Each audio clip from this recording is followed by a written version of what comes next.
છું શિવાની। સૌથી પહેલા જુઓ રાજ્યમાં કમોસમી વરસાદના ટોપ 9 ન્યૂઝ। રાજ્યના કેટલાક વિસ્તારોમાં સતત ત્રીજા દિવસે વરસાદી માહોલ જોવા મળ્યો। સૌરાષ્ટ્ર સહિત દક્ષિણ ગુજરાત અને ઉત્તર ગુજરાતના શહેરોમાં કમોસમી વરસાદ વરસ્યો। ક્યાંક વીજળીના કડાકા ભડાકા તો ક્યાંક વાવાઝોડા સાથે વરસાદ વરસ્યો। કેટલીક જગ્યાએ કરા સાથે વરસાદ ખાબક્યો તો ક્યાંક વાવાઝોડા સાથે વરસાદી પાણી ફરી વળ્યા।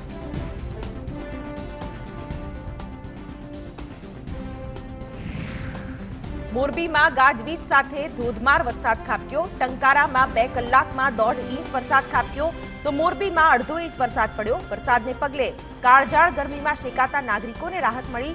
ભારે પવન ફૂંકાતા ટંકારાની આઈટીઆઈની ઇમારત પર લાગેલી સોલાર પેનલમાં નુકસાન થયું અને આખી પેનલ ઉડીને જમીનદોસ્ત બની। મોરબીમાં ભારે પવન ફૂંકાતા મિની વાવાઝોડા જેવી સ્થિતિ સર્જાઈ હતી। ભારે પવનના કારણે રસ્તા પર હોર્ડિંગ પડ્યું। રસ્તા પરથી પસાર થઈ રહેલો બાઇક ચાલક માંડ બચ્યો। રસ્તા પર હોર્ડિંગ પડતા વાહન ચાલકોના જીવ તાળવે ચોંટ્યા। દેવભૂમિ દ્વારકા જિલ્લામાં પણ વરસાદી માહોલ છવાયો। ખંભાળિયા તાલુકામાં કરા સાથે વરસાદ વરસ્યો। ખંભાળિયાના ગ્રામ્ય વિસ્તારોમાં ભારે ઉકળાટ વચ્ચે પવન અને કરા સાથે કમોસમી વરસાદ। જૂની ફોટ અને મોટી ખોખરી ગામમાં પણ છૂટો છવાયો વરસાદ। કમોસમી વરસાદ પડતા ઉનાળુ પાકને નુકસાનની ભીતિ। જામનગર જિલ્લાના વાતાવરણમાં પલટો આવ્યો। જામનગર શહેર અને આસપાસના વિસ્તારોમાં ભારે પવન સાથે વરસાદ વરસ્યો। કાળઝાળ ગરમી વચ્ચે વરસાદ પડતા સ્થાનિક લોકોને ગરમીથી રાહત મળી।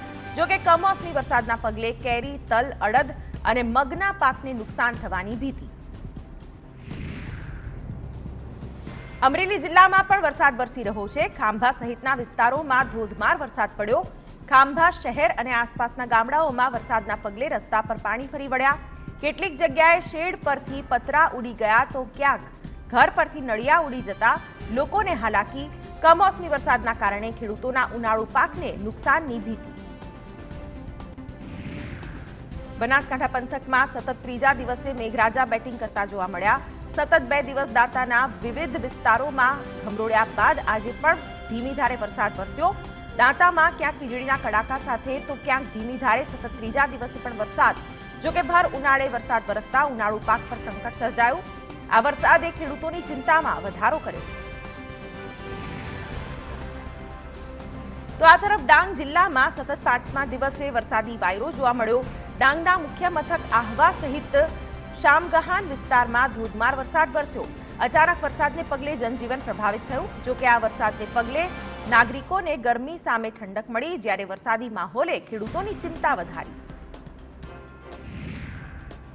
રાજ્યમાં આગામી 24 કલાક માટે ભારે વરસાદની હવામાન વિભાગે આગાહી કરી છે। હવામાન વિભાગની આગાહી મુજબ અમદાવાદ, બનાસકાંઠા, પાટણ, મહેસાણા, દાહોદમાં વરસાદ વરસી શકે છે તો કેટલાક સ્થળો પર વરસાદ સાથે ભારે પવન પણ ફૂંકાવાની શક્યતા।